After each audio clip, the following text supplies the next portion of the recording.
राधे राधे। कैसे हैं आप लोग? आई होप अच्छे होंगे, मस्त होंगे, व्यस्त होंगे। मैं रुचिका स्वागत करती हूँ अपने यूट्यूब के न्यू चैनल रुचिका भक्ति सागर में। तो आज मैं लेकर के आई हूँ भगवान श्री कृष्ण जी के श्री चरित्र के लीलाओं के बारे में सब जानते हैं, पर मैं राधा रानी के लीलाओं के बारे में, उनकी कथाओं के बारे में कुछ चर्चा करूँगी। खासकर राधा रानी बहुत सुंदर हैं, पर श्री राधा रानी के चरण तो बहुत ही कोमल हैं, बड़े सुंदर हैं। और चरण इतने सुंदर हैं कि जो श्री राधा रानी के चरण हैं, उनके पद चिन्ह हैं, और जो चरण में उनके पद चिन्ह बने होते हैं, राधा रानी भगवान श्री कृष्ण के चिन्ह एक जैसे हैं। दोनों के चरण चिन्ह एक जैसे हैं। जो उनके चरणों में बना है वही उनके चरणों में बना है। शंख, चक्र, गदा, ध्वजा, अंकुश सब कुछ चरणों में बना है।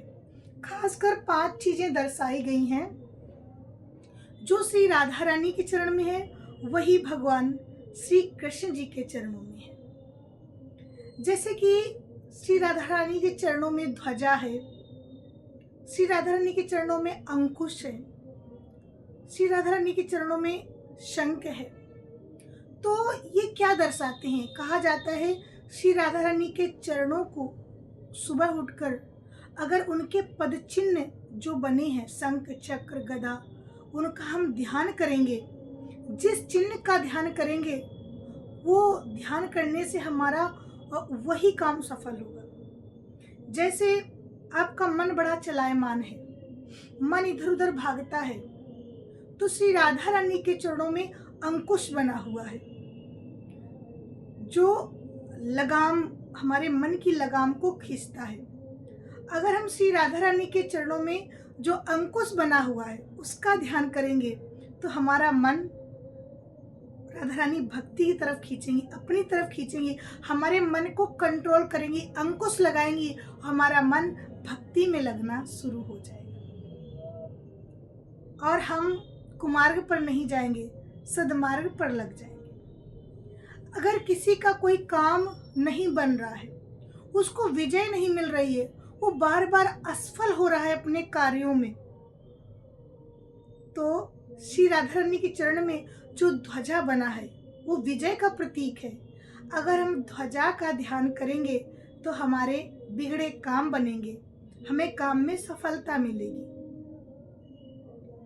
तो ऐसे हर चिन्ह का एक अपना अपना महत्व है।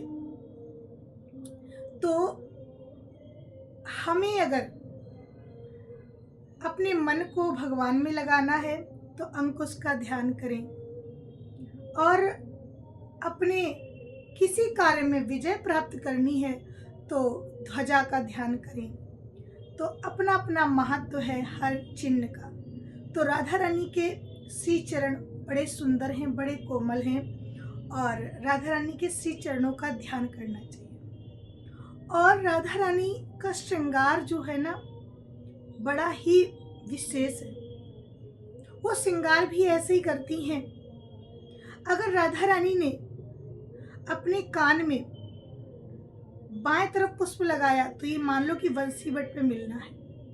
अगर राधा रानी के श्रृंगार में दाएं तरफ उन्होंने अपने पुष्प लगाया है तो ये मान लो कि यमुना तट पर मिलना है। अगर राधा रानी ने किसी वजह से फूल लिया और उछाल दिया तो ये मान लो कि आज वो भगवान कृष्ण से कहीं नहीं मिलना चाहती है। तो राधा रानी के श्रृंगार भी ये सब दर्शाते थे।